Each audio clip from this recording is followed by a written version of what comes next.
بڑی سختی سے کرتے تھے قریش اس گھر کی نگرانی، نہ آنے دیتے تھے غلہ ادھر تا حد امکانی۔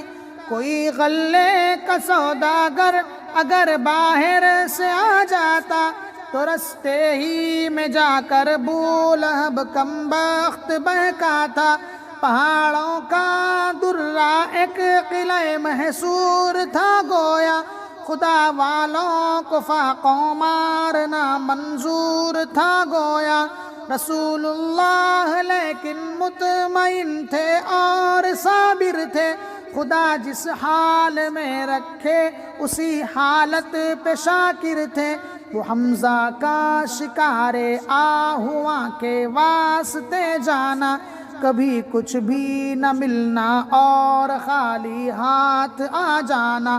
وہ بچوں کا تڑپنا ماہی بے آب کی صورت، علی کے ضبط میں غصے کے پیچ و تاب کی صورت۔ عمر کا ہاتھ اکثر قبضۂ شمشیر پر رکھنا، نبی کے حکم پر سر تکیہ تقدیر پر رکھنا۔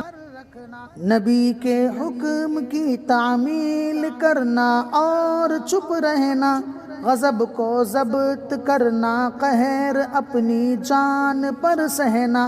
وہ بھوکی بچیوں کا روٹھ کر فی الفور من جانا، خدا کا نام سن کر صبر کی تصویر بن جانا۔ تڑپنا بھوک سے کچھ روز آخر جان کھو دینا، وہ ماؤں کا فلک کو دیکھ کر چپ چاپ رو دینا۔ گزارے 3 سال اس رنگ سے ایمان والوں نے، دکھا دی شان استقلال اپنی آن والوں نے۔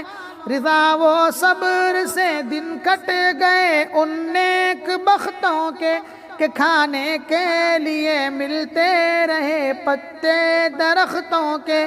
دکھائی شکل اس آغاز کے انجام نے ایک دن، چچا کو دی خبر اس مصدر الہام نے ایک دن، کہ دیمک کھا چکی ہے ظالموں کے عہد نامے کو، شکستہ کر دیا اللہ نے باطل کے خامے کو۔ ہے عبرت کا سبق اس انتباہ آسمانی میں، فقط نام خدا باقی ہے اس تحریر فانی میں۔ ابی طالب اٹھے گھر سے نکل کر شہر میں آئے تھے، جن کے دستخط اس عہد نامے پر وہ بلوائے۔ کہا میرے بھتیجے سے ملی ہے یہ خبر مجھ کو، دکھاؤ چل کے وہ تحریر اپنی ایک نظر مجھ کو، میں اس کو چھوڑ دوں گا قول ہے اس کا اگر باطل، وہ حق پر ہے تو پھر اس عہد نامے کا اثر باطل۔ تبختر کی ادا سے ہنس پڑا ابو جہل بدگوہر، اتارا عہد نامہ دیکھ کر سب رہ گئے ششدر۔